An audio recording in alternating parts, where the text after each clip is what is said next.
opener for the Phillies as we are in our final regular season post-game show here at PHLY Phillies podcast.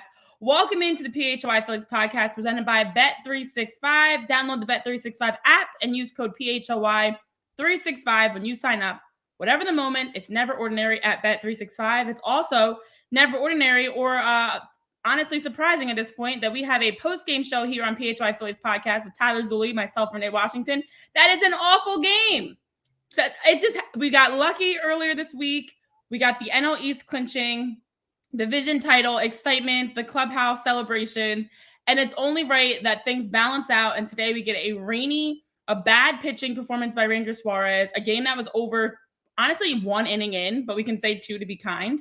And here we are, final regular season post-game show. Tyler, are you sad? So the good news is the postseason is right around the corner. The bad news is because we've become like the merchant of death on these post-game shows, we'll be doing every post-game show live for the postseason. So I don't know if that's a bad thing or a good thing. I'm excited for it, but people will start to blame us. We have become a curse on this organization. Every time we schedule a post-game show, we get Taijuan Walker starts. We get most of our post-game shows over the last couple of weeks have been dreadful Phillies performances.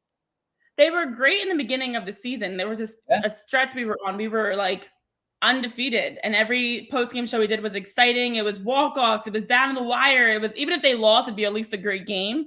As of late, it has drastically swung where it's blowouts. And quite frankly, I know we have people on Twitter saying, just start the post-game show now. Like it's over. It was like the third, fourth inning. They said, just start the post-game show. Let's all go to bed early. Happy Friday night, guys. Thanks for spending your Friday nights with us, because this is not a great way for the series to kick off. Obviously, the most important things have already been accomplished by the Phillies coming into today. We'll talk about the playoff picture. We'll talk about what's going on around the league, because that's been more exciting than this game, to be honest. But coming into this series against the Nationals, having already locked in the first NL East title since 2011, having already locked in that first round bye, I know there are a lot of people that still want that first seed. And yes, that'd be great, icing on the cake. But the number one seed versus the first round bye, the bye was obviously way more important. So even if they do finish number 2, I know it's not ideal, because if you meet up with the Dodgers come NLCS time, you're on the road for game 7. But either way, they got the most important things accomplished. And we knew today had the making of it could be anything.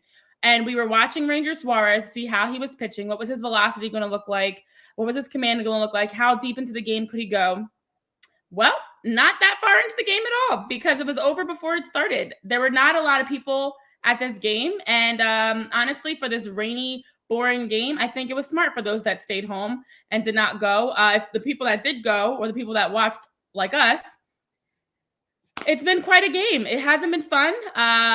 But I will say, most importantly, I'm trying to spin zone this, like, get these final ugly games out of your system. It's like the final hoorah before the playoffs start, that you get like one last like ugly game. And I don't know what this weekend's going to hold, of course, but get this out of your system, get blown out, and then come playoff time, hopefully the Phillies are done with games like this. So obviously the 1 seed they were still in contention for the 1 seed. So my assumption was that they were going to not full throttle go after this weekend, but they would at least have there would be a valiant attempt to become the 1 seed. But like you said, the bye was paramount. The 1 seed is not entirely paramount. Of course, everybody wants, the NLCS to be at home if they get there. And if it does end up being them and the Dodgers in the CS, then you're going to go on the road for games 1 and 2, and you figure it out from there. But for me, the outcome of this game was far less important than the outcome of the Ranger Suarez start. Ranger Suarez putting together a fairly decent start in his final start of the season, I think would have gone a long way for a lot of people to cool off their nerves a little bit. Because if we're being honest with ourselves, and I think everybody has realized this, and I think Ranger probably realizes this, he has not been the same pitcher since he's returned from the injured list. Tonight would have gone a really long way to instilling some hope in Ranger Suarez come postseason time, because there's always there's a baseline of understanding that Ranger Suarez has pitched really well in the playoffs in years past, in whatever role he's been asked to pick up pickup, as a starter, as a weapon, as a closer. He's been really good in years past, but there's a wavering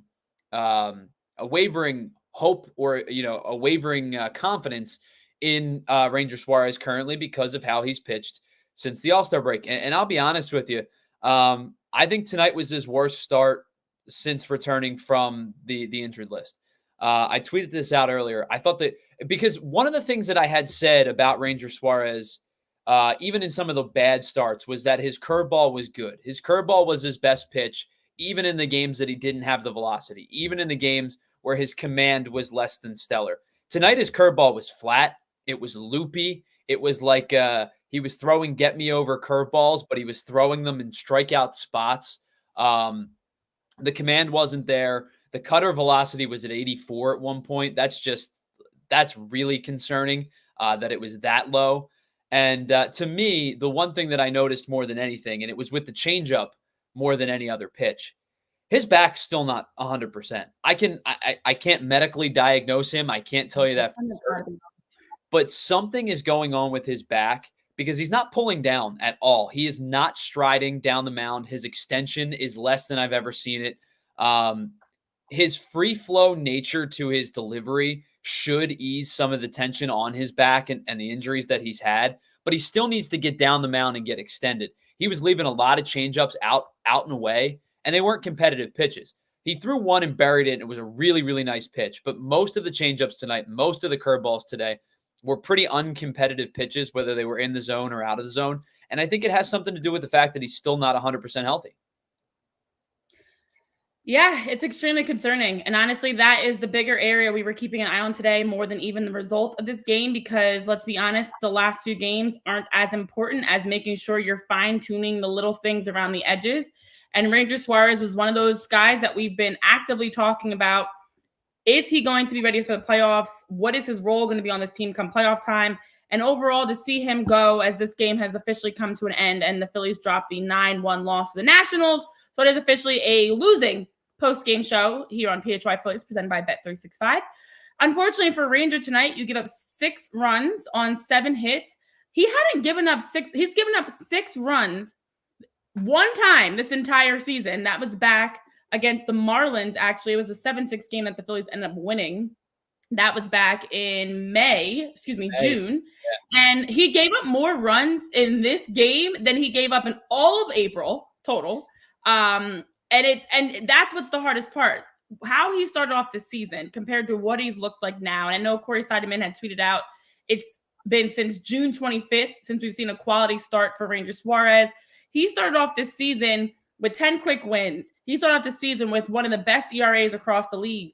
You look at the month of April, as I mentioned, that low number, just 3 earned runs given up in the month of April across 5 games with a .75 ERA on the month. And as we all know, the superhuman numbers we've seen from Ranger. The reality is we knew he was going to fall.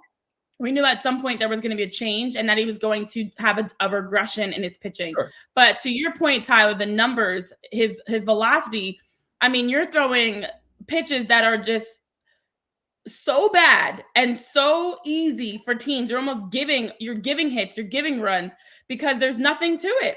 And it's not, you went from being one of the best pitchers to a guy that is very scary when he's up because you don't know what to expect from him.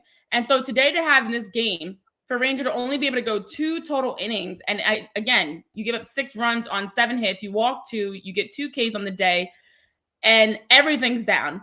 Prior to tonight's game, his last 4 starts, he had a 3.98 ERA, a 1.67 WHIP, and his opponents were batting at a 2.93 average. He hasn't been good. And what made it worse is on top of that is the fact that his pitch count was so high. You ended up going, you're not even, and I know he mentioned before, he needs to be better. When he gets ahead in the count, he needs to be better, like getting that batter out. Well, again, today, another time that Ranger ends up with 42 pitchers in the first 9 batters faced. 9 batters all in one inning, mind you, with 26 strikes. And for him to have had about 60 pitches that he threw in the first 2 innings, you give up all those runs, it's just not good. It sets the tone for an unfortunate low expectation for Ranger Suarez. We kept hoping. He has 2 more starts. He's got 1 more start. When is it going to come back together? because we are now looking at Ranger Suarez's next start will be game 4 of the NLDS. I know, Linda, you were tweeting it and you're saying the same thing in the chat on YouTube. No Ranger on the NLDS roster. This is crazy that we are even saying this, because there was a time. Yeah, that's not happening. Ranger Suarez is no, he's going to be on the roster, but I'm saying it's crazy that we even got to this point of not wanting to see Ranger in the postseason based off of how he started. But the reality is something is off with Ranger Suarez. They talked about his legs. We obviously knew about the back. They've been trying to figure things out, but I'm curious and concerned about what is really going on with Ranger Suarez. Is it that much between the ears? Is there something, like you mentioned, Tyler, physically that's off with his back or his legs or whatever it may be? Because right now, Ranger, I don't really know what his role is come postseason time. You don't know what to expect from him. It looks like it would be a bullpen game, essentially, whenever he's starting, especially if he's unable to give you at least four innings come playoff time. It's just the inconsistency, and it's very concerning at this point. Yeah, I think, and this is just my viewpoint on the game, and you only have the one shot from the mound, so maybe it's a little bit different from, Rob Thompson's viewpoint and Caleb Cotham's viewpoint. I don't think he's driving. I don't think he's driving through the mound at all. I think he's really laboring. And like I said, he feels like he's almost pitching upright. And so to me, knowing the injury history that we saw with Ranger Suarez this season in particular, I shouldn't say injury history, this season in particular, that leads me to believe that the back's still not 100%. Like the other injury concerns that he has had, I don't think would play as much of a part. And I know, like you talked about, like the legs are, I don't think he's in the right, I don't want to say he's not in pitching shape. That's not fair. But I think that he is, again, not driving nearly enough. And it probably has something to do with either he's uncomfortable with his landing spot, which would force him to be more upright, or he's not physically capable of getting down and driving through the mound, which either way, to me, screams a flare-up with the back, or him never really being 100% with the back to begin with. All of these things play off of the inconsistencies, right? Like if you're not driving and you're not using your core, like people don't understand sometimes, pitching is velocity comes from your legs. Like your arm is basically just a trebuchet, like a catapult. It's just the mechanism to get the ball out of your hand, right? You still need to be able to whip your arm through the zone, right? Don't get me wrong. Like planing is real, but to get drive on your pitches, it's your core, it's your trunk, it's your legs. And if you're uncomfortable or injured in any of those capacities, you're going to be upright. You're going to be, awkwardly landing. You're going to be uncomfortable, and you're not going to drive through the mound. And I would love to, maybe if I have some time this weekend, I might take a deep dive and see like side by side his landing comparisons and how he's finishing, because I can't imagine they're the same as they were in the beginning of the season. Yeah, and I think that is something. The reality is, I know Linda's mentioning how he looks heavier, he looks slower. I think the reality is for Ranger Suarez, in addition to the fact that he might be nursing an injury, it is the amount of innings that he's pitched. It is the fact that he also might be overcompensating if he did rush back and wasn't 100%. I know he was mentioning he wasn't thinking about it. He felt good. You don't look good, though. Like what you're telling us, your words are not matching up with your actions and how you're pitching. So you're telling us you feel good. You're telling us you're ready. You're telling us you're back. But everything that we've seen from him in terms of his actual productivity is not there. And that's why he's continuously, he had a 6.61 ERA in the month of July, because remember coming out of the All-Star break, the struggles that he had and the injury that he had, the back spasm that would have been at that time. And then August, the 5 ERA. He has had for the month of September been able to have just under a 4 ERA. He's got a 3.98 ERA for the month of September. And it has been continuously like we keep having the hope of thinking this IL stint was enough. This time off was enough. They've had some chance to work on his mechanics and get him back. But it doesn't feel like Ranger Suarez is back. And to your point, Tyler, there's something that we are missing. There's something that is going on there. And I don't care how much Ranger or anybody else says that he's fine. He's not fine. And now it's playoff time. So they've got to figure out next week. And we have the schedule for next week for what the tentative plan is. Of course, we don't have the official schedule for their bye week I'm hoping take this time. I mean, what do you need to see from him in this stretch of the next week to help him be ready for if you need a game 4 for the NLDS? Well, and so you bring up those numbers, and I apologize, I forget what the sample size was. Was it September or since the IL stint or whatever the case may be? Yeah, the for 3.98 ERA. 3.98. Yes. So here's the thing: the 3.98 ERA, like that doesn't drive me nuts. Over 1 month to have a 4 ERA, it's not the end all be all. What is more problematic? Improvement from before the IL stint. Sure, and what's also more problematic is the WHIP was 1.6. That means he's given up a ton of base runners. The batting average against obviously is pretty high, and the they can graph it now. I was going to say the non-stat stuff, but they do graph it now. Hard hit percentage is running. It's rising higher and higher. It was funny in the first inning today. He gave up that bleeder to Dylan Cruz that he stretched out into a double. And that was more probably on Brandon Marsh not running a good route, not getting to the ball as quickly as he could. And Dylan Cruz did, credit to him, did a good job of busting out of the box and ended up getting a double.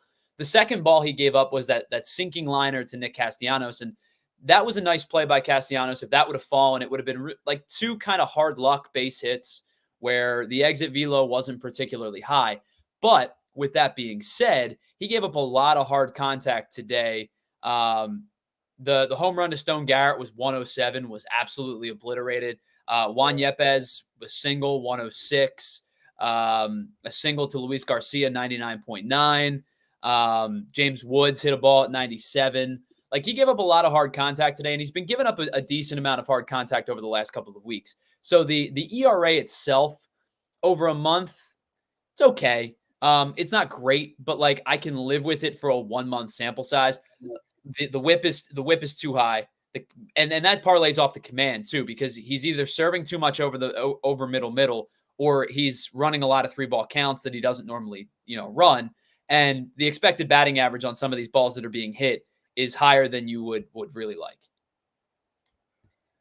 Yeah, it's not good. It's not good. I know Frank C's saying panic stations, and Chris, you're also talking about Ranger struggles. The reality is we're not panicking.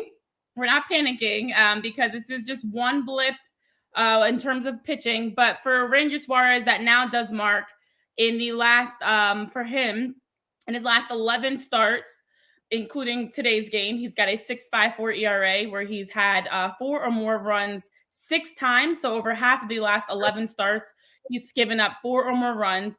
And that is something that we saw him not only not giving up runs in the first 16 starts of the season, but as to your point, Tyler, his whip, the velocity, and even the strikes were there. He was getting a lot more Ks, just 2 Ks on the day for Ranger Suarez. I know they're showing this. They showed the splits of the tale of two halves for him on the NBC broadcast as well. It is crazy. His 2-7 record in the last 12 starts is 58 1/3 innings pitched, and everything is down. The Ks are down, the walks are higher, the strikes are down, the velocity's down. Well, you bring it up right there. 12 starts, 58 1/3 innings. It's mean he's not averaging 5 starts in a game. Exactly. And that is even something he was able to do before that you're not keeping him out there that long because he is absolutely struggling. And it's frustrating, guys. I know you want to, it's easy to want to hit the panic button. It's easy to want to have a reason to be concerned because we are heading into the playoffs. But this isn't something that should, make you. This team still has a great pitching core. I know Christopher Sanchez struggled a bit, in his last start, Wednesday, not yesterday.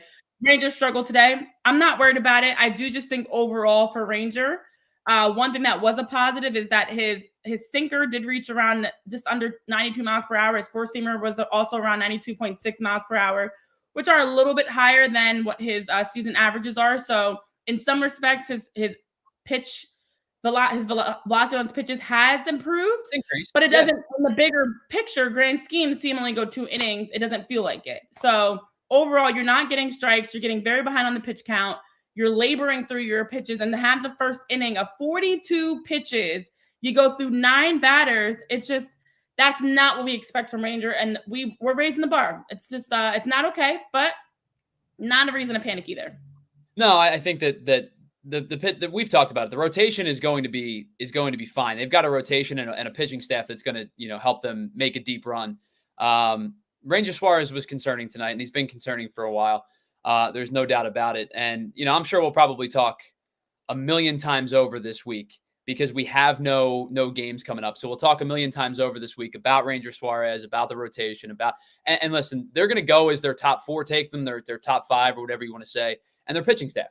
They're going to be fine. But before we go any further, let me tell you about some of our new friends, one of our newest friends, and that is our friends over at Blue Chew, because first impressions are important, but lasting impressions maybe even a little bit more important. That's where our friends over at Blue Chew come in. They will help boost your confidence in the bedroom so that you perform at your very best. It is an online service that delivers the same active ingredients as Viagra, Cialis, and they function at a fraction of the cost and in a chewable form. And the process is simple. Just sign up at bluechew.com, consult with one of their licensed medical professionals, and once you're approved, you will receive your prescription within days. And you can take it anytime, day or night, so you can plan ahead or be ready whenever the opportunity arises. So are you asking, does it work? You don't think that maybe you don't need it? Try it for free and see for yourself. You might love it, and your partner is going to love it as well. And we've got a special deal for our listeners right now. Try Blue Chew free when you use promo code ALLCITY. That's ALLCITY,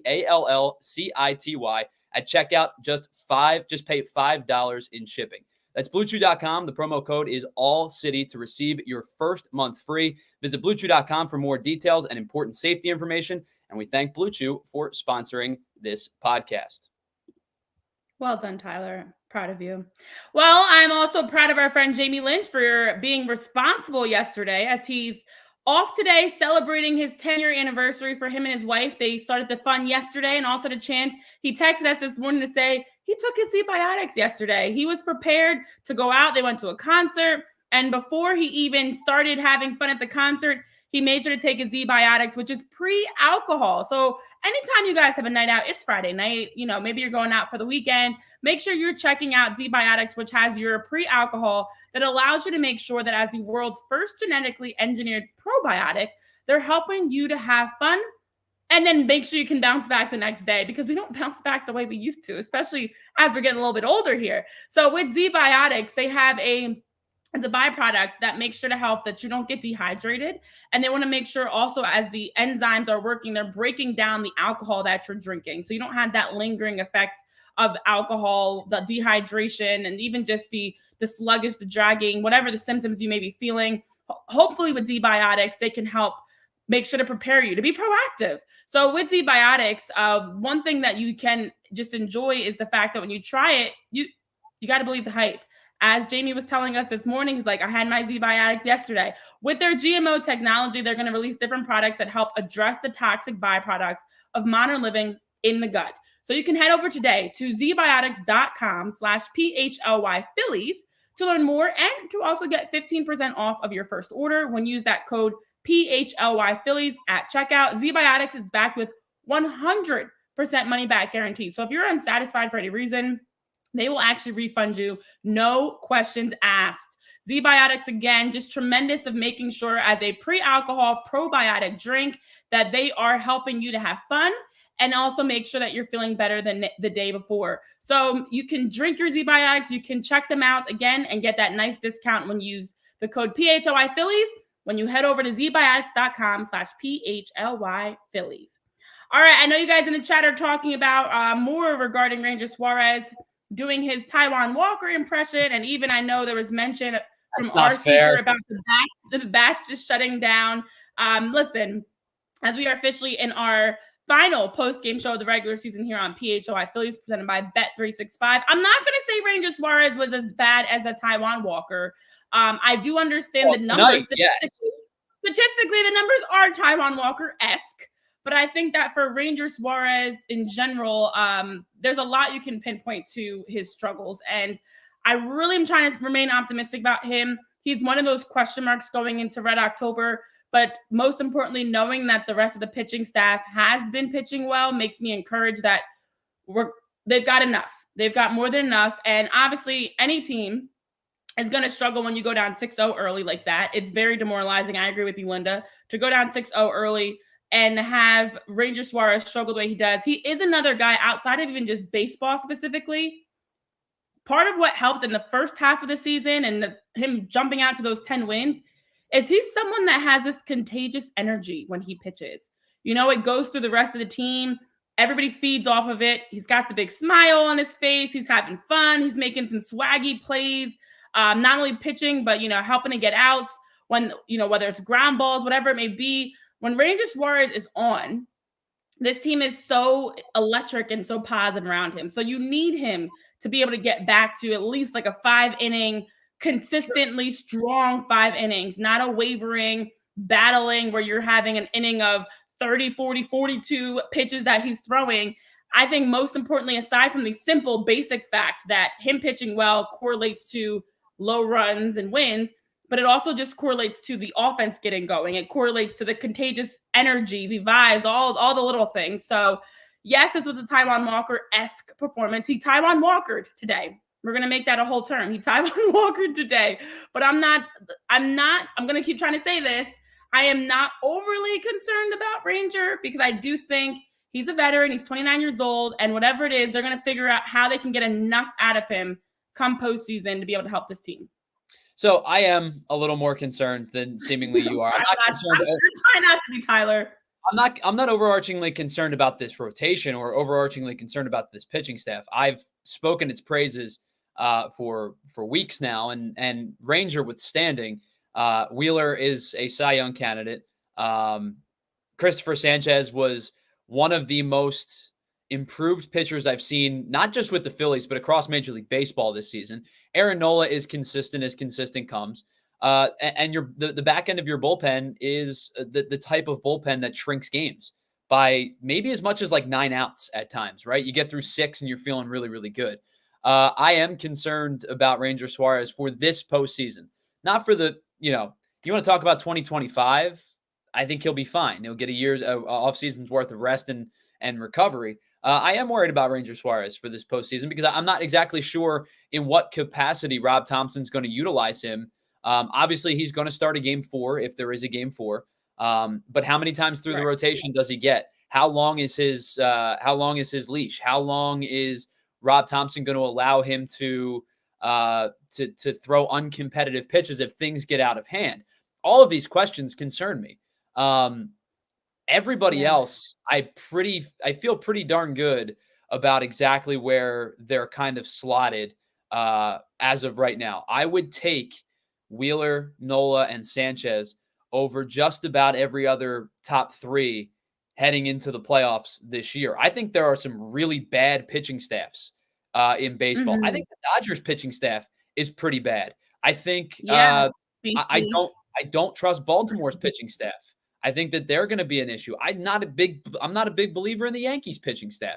You're not running out, Zito, Hudson, Mulder, and you're not running out Holiday, Lee, and Hamels, right? Like the Phillies pitching staff is amongst the best in the playoffs. But when it comes to Rangers specifically, one of the things that really bugged me tonight, because you talked about how he's kind of a jovial, fun-loving, takes the game seriously, doesn't take himself too seriously type of guy. I thought his body language stunk tonight. And that's going to happen when you're pitching as poorly as he has for a little bit. It's difficult to, continue to exude positive energy when you're not performing at your job. We've all had bad weeks at work. Body language rubs off on everybody in the office or on the field in this case. I don't know what the answer is for Ranger Suarez, and I don't know what kind of role and what kind of capacity he's going to be utilized in. How does Rob Thompson respond to this? He's a pretty even keel, trust his guy manager. But I don't know if maybe the lead shrinks a little bit for him in game 4 if he were to make the start. Well, my last question before we move off of this Ranger Suarez conversation, and feel free to jump in the chat. I know, as Lisa's mentioning about the team has some cracks. They're definitely not perfect. The hitting has definitely been inconsistent. The pitching has been questionable, not just from Ranger and Taijuan. We've seen some questionable pitching from the starting and also the bullpen as well. I do wonder, a game like today, Ranger gives up 6 runs in the first 2 innings off of 7 hits. I know I was talking about it on Twitter with some people, and I want to bring the conversation here. Do you stick with him? Do you try to let him get one more inning, 2 more innings, see if he can leave the mound feeling good? At this point, before I even jump in, at this point, my thought process is game is over. Like, I mean, they could technically have still come back. There was a lot of baseball left to be played, but it was just such a gross, rainy, bad start. It just felt over. And more importantly, bigger picture you're looking at, you need to get Ranger Suarez right, because as Philly 007 is saying, and as we all know, October 5th, game 1 of NLDS is next Saturday. And although we might not need Ranger in the NLDS, if the Phillies can go ahead in and sweep, you might need him. And you know you're going to need him at some point come playoff time. So you want to make sure he's ready. Do you, in the game like tonight, and we've seen Rob and his staff keep Taijuan Walker out there, kind of wave the white flag. It was Taijuan Walker's last start, even when he came in for Tanner Banks in that loss, where we've seen him kind of like, they've kind of just waved the white flag early, and it just becomes a bullpen game, a throwaway game. I actually felt like, why not do the same for Ranger? Yes, he was not good in the first 2 innings, but that second inning, if you want to try to spin zone it also, after 42 pitches in the first inning, it was 17 pitches that he threw in the second inning. He kind of battled through it a little bit more. Do you give him a third at that point, as it's already 6-0, and see if you can try to salvage something out of this start today to have him feeling good moving forward? I kind of felt like he could have maybe been stretched at least one more inning, and then you go from there. If he's at that point, game is over, right? Like, I don't know.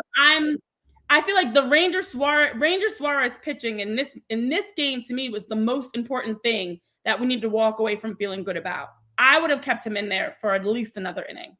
I agree with you with that last sentiment. I disagree with leaving him in at this point. There's a lot of intangibles. I think more so than anything else, the amount of pitches that he threw was a lot. And we talked about it. He really labored, but 42 pitches in the first. And yeah, he settled down and only threw 17. His next pitch would have been his 60th. He's gotten 6 outs. I think that, sure, that maybe if he gives you a third inning and it's a clean inning, like over the course of the 160 some odd innings he's pitched or whatever he's thrown this year, does one additional inning like fuel the fire? Does it kickstart some kind of like mental reset for Ranger Suarez? I don't think it does. The impending weather probably didn't play into it too much. I think that there was a lot of things that played into the decision to not run him back out there. And I wonder if it were a Taijuan Walker, if it were a Colby Allard, if it were a Tyler Phillips, if it were any of those number 5s, you're probably right. I think that Rob Thompson probably says, hey, buddy, listen, I'm going to need you to stay out there and take your butt kicking today, because we need you to throw innings. In Ranger Suarez's case, I think even after everything that I said about how I'm worried about him, they still have hope and hold out hope that he is going to be a productive member of this pitching staff come playoff time. And I'm not sure the attempt at one additional inning is worth the detriment of what happens if he goes out there and gets shelled for a third inning. And now all of a sudden, instead of 6-0, it's 8-0 or 9-0. I think it's just more detrimental to Ranger Suarez than it would have been a positive should he have pitched. Let's say he throws a clean third inning. Better. It's a bigger risk than reward. And I see both sides of it. I think just because of the track record of seeing, especially like you meant, it's been a lot of number 5s that they've rolled out and let them struggle. Hey, like you said, go take your L's, go get knocked around. We need you to eat some innings. Whereas with Ranger, you do have bigger expectations and bigger, honestly, he's got such a bigger role on this team that he's not someone you want to get a third bad inning in. So that's fair. I'll give you that, Tyler. It was one of those things that I could have seen it either way. And when it was brought up to me on Twitter, I was kind of like, actually, it's not a terrible idea, given the game is over at that point, to see if you can salvage something out of the start. But again, you got to weigh the risks and reward. And I don't know if the reward outweighs the risk in this situation. And I don't know if you noticed it too, and I think somebody in the chat brought it up. He was drenched in sweat. He was clearly laboring, and I knew Right, and I know that it was, raining, and I know that it was probably super humid and super sticky, and so I'm sure it was probably not a very comfortable game to play in, but, like, 42 pitches in an inning for anybody, for somebody who's in pitching shape, like, 42 pitches in an inning for Zach Wheeler or Aaron Nola is gonna be detrimental to you. I think a guy who is probably not healthy 100%, a guy who is probably not 100%, at his physical conditioning, you could just tell he was just soaked in sweat. And I think that this was just one of those, hey, dude, it is what it is. Yeah, today's Come on not your out. day. We'll reset. Yeah, we'll reset and see what happens. Again, I don't know if that translates to anything for Ranger Suarez because it's been a run now of sustained less than success. But I think in this particular regard, like you said, if it would have been an Allard, it would have been a Phillips, it would have been a Walker. He probably does pitch 4. In this regard, I think that they made the right call. Yeah, I mean that's a bet that you don't really want to take is the risk of whether or not it's worth it to be able to keep him out there. Yeah, you're right because it was a weird day. But I will tell you this: good segue. Appreciate you. You're the master. You are like the master of segues here. A bet that Teeing you you up, do want to Tyler. take is getting with our friends over at Bet365 because there are a ton of reasons to hang out with our friends at Bet365, including 780,000 live sporting events each year, and 90 million users have gone to Bet365 because they've realized that it is one of the premier sports betting apps that you could use because they pioneered the live in-game betting. Now everybody has jumped on the trend of live in-game betting. But one of the things that I love the most about our friends over at Bet365 is the early payout offers that they offer across all of the professional sports at the NBA, the NFL, NHL, Major League Baseball, whatever the case may be, whatever you're into betting, they offer these early payouts. So NHL season is around the corner.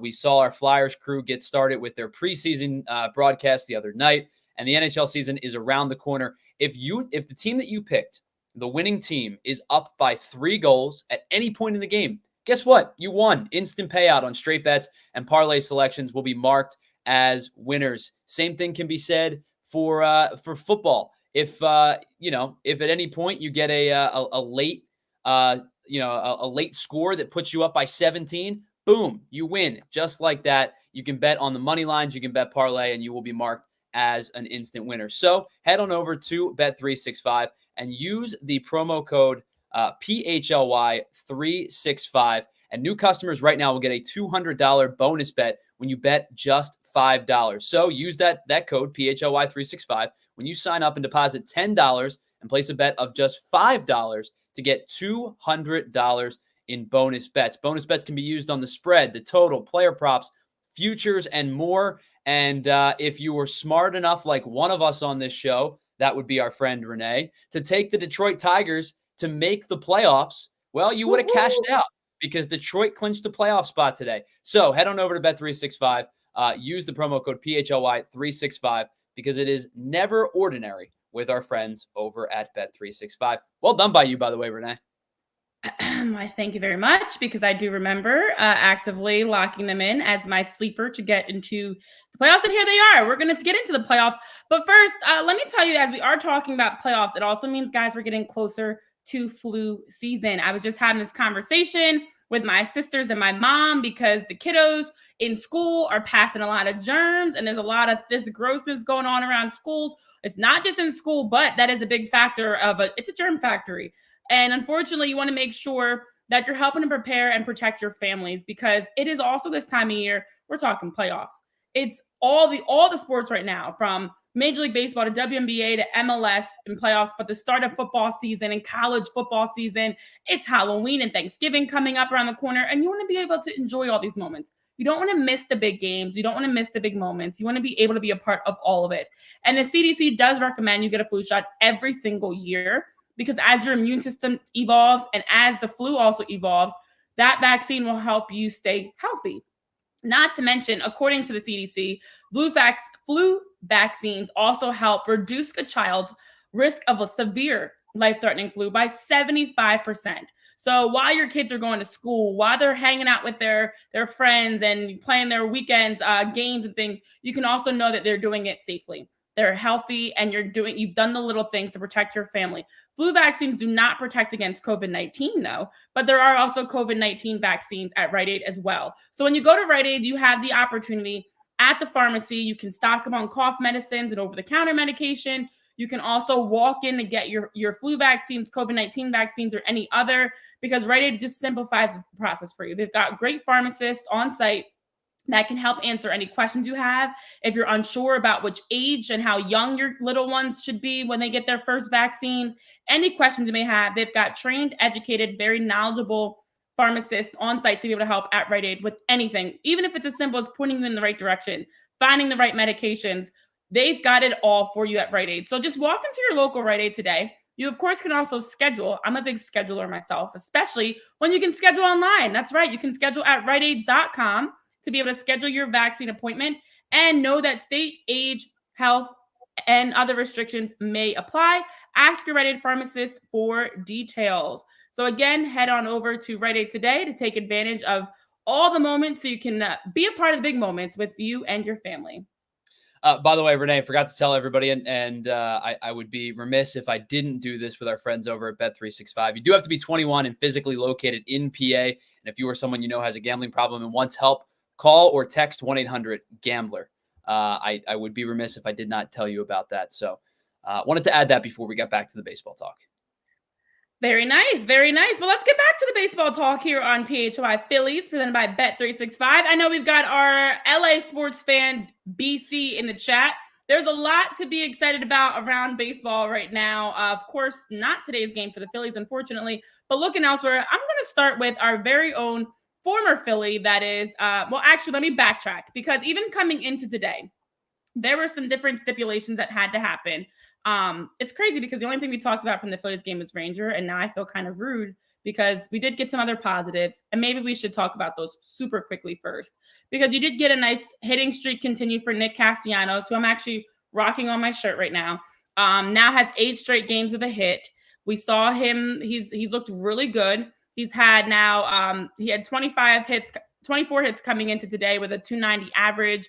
And he is one that with the Phillies plan for days off, they probably will not give Nick a day off. They might have him DH because he is now 2 games away from having played 162 games. So when you get to this point, you might as well finish out the season and play every single game. Like, now's not the time to rest Nick. Let him play and let him just continue rolling. Alec Bohm, unfortunately, it was crazy when they said on the broadcast that his last double was August 12th because he was a doubles machine at one point, but we know he's working back. And overall for the Phillies, it does seem like the plan is going to be, it was mentioned, Dave Dombrowski was mentioning it, that the plan is going to be to probably have off on Monday, a mandatory team workout Tuesday. They will have some sort of intra-squad game on Wednesday, but we're not sure who would pitch in that game and what that lineup and anything else like that's going to look like.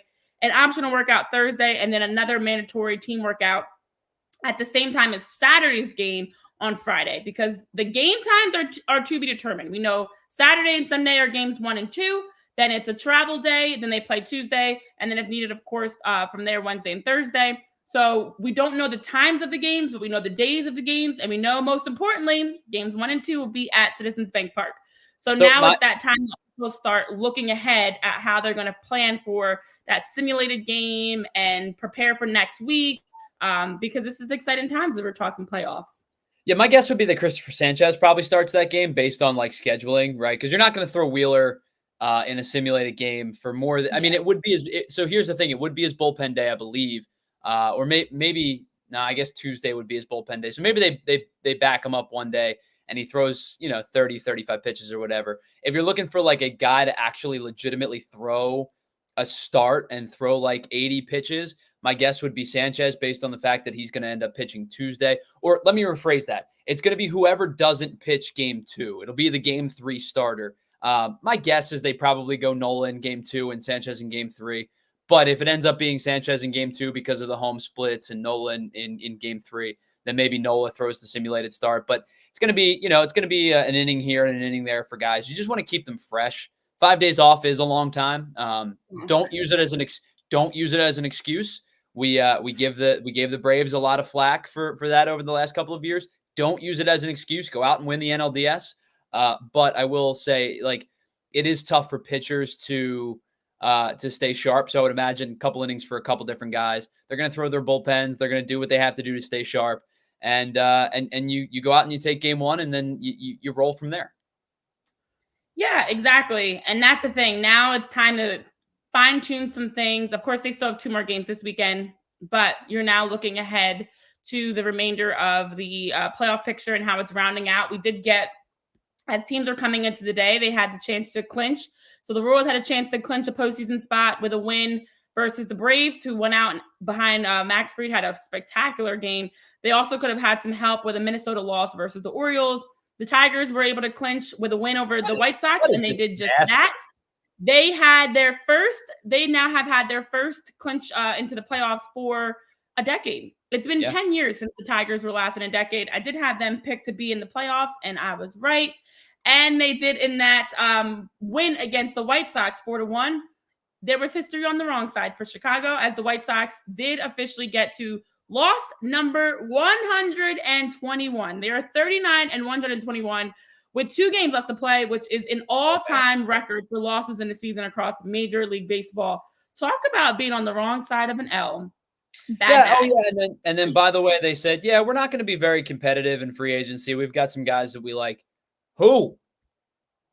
You got a prime Frank Thomas coming through the door that we don't know about? You're going to reassemble the 05 World Series team? Because nobody on that roster, with the exception of like a handful of guys like Garrett Crochet and a handful of guys, should be on a major league roster. Like this is what the owner, the crazy owner in Major League, wanted her team to be.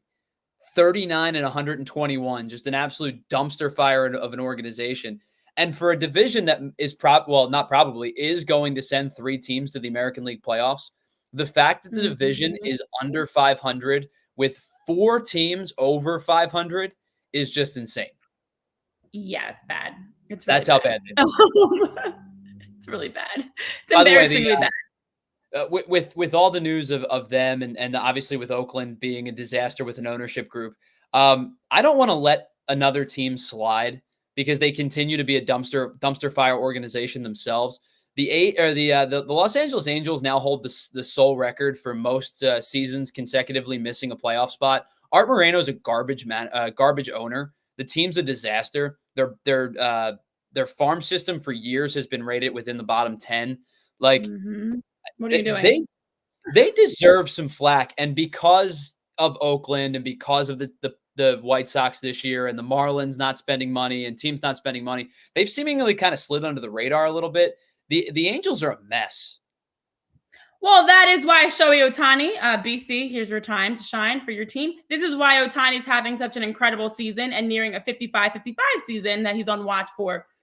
Because when you leave a team like the Angels, who are not making the playoffs year after year, and you get to go to the Dodgers, who just clinched the AL, and they won the AL West yesterday with their win over the Padres. They're a postseason team. They're top of the NL. They're fighting with the Phillies. They're now a game and a half ahead of the Phillies for that number 1 seed. It's got to be a breath of fresh air for Ohtani. And that's why I feel like he's moving so fast. He stole his 57th base tonight.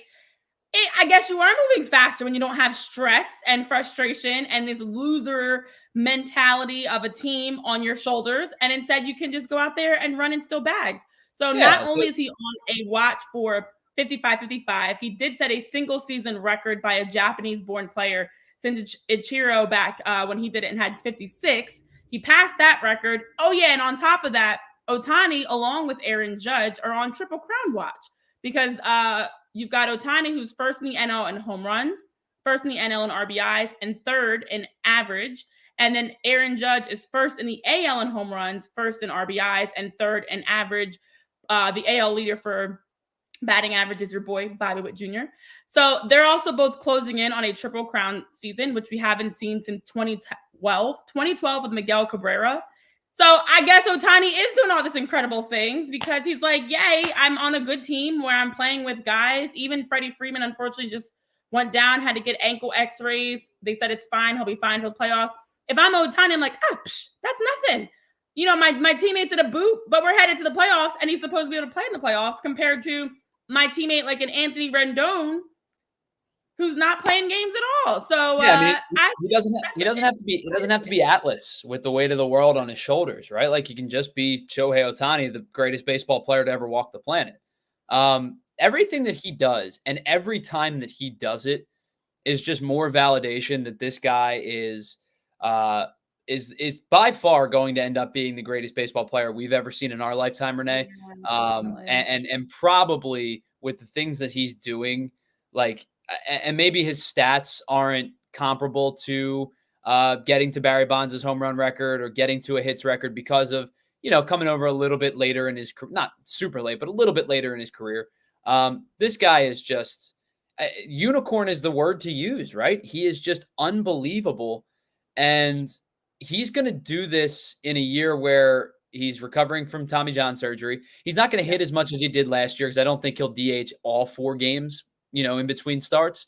But his offensive productivity is off the charts. He's coming back and he's going to throw probably 30 games next year. He'll probably be on an innings cap, I would imagine. But like, this guy's unbelievable. I don't even have words to describe this guy as a baseball player anymore.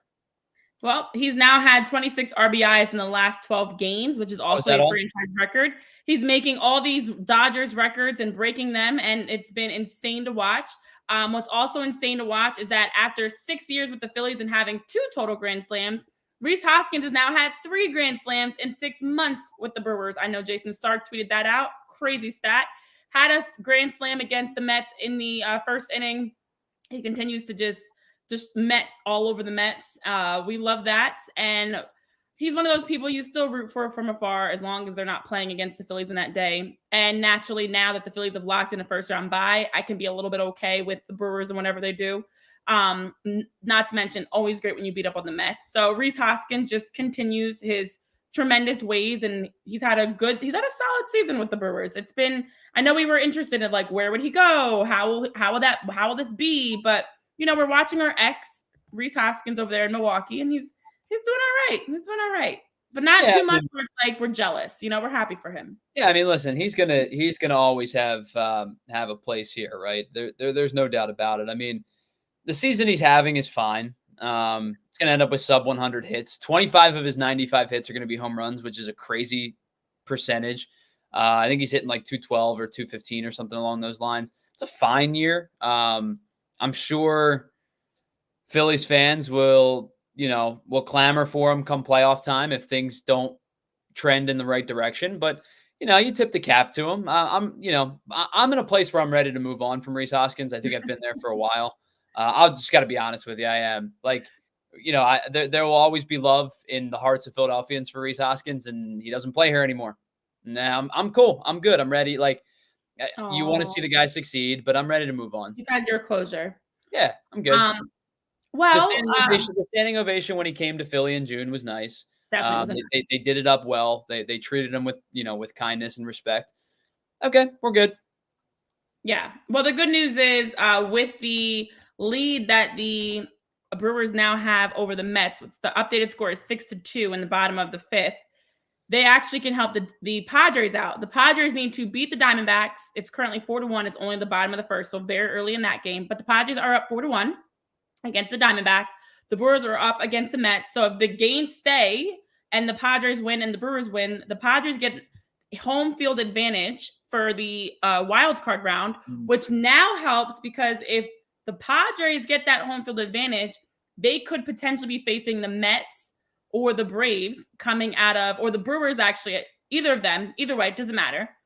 Between the Brewers and the Padres now means whoever comes out of the Mets, Braves, whoever is able to clinch in that final wild card spot is headed to the West Coast for their first game after a doubleheader on Monday. Sure. And I will say this, I am to a point knowing that the Padres are going to be the 4 seed.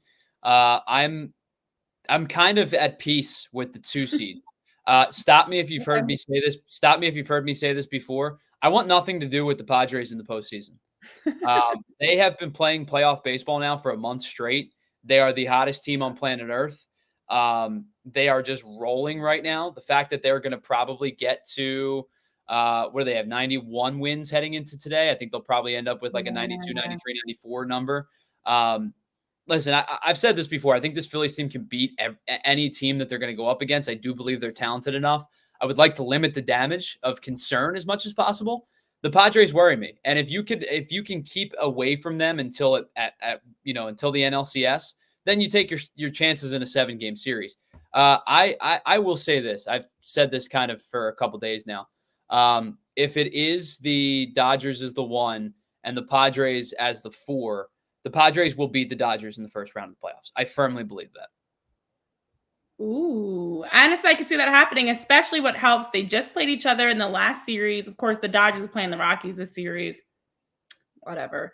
But the Padres did just play the Dodgers in the last series. You'd be playing them again within about a 10 to 14 day window, which also in itself is very difficult.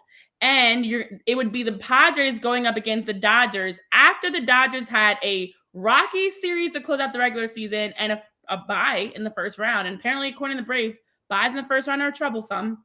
But don't worry about it. But either way, that could be teeing it up for a great NLDS between those two. So exciting times on the horizon. I know we are, as we wrap up, the last thing I want to leave you with as you talk about all the closure you have.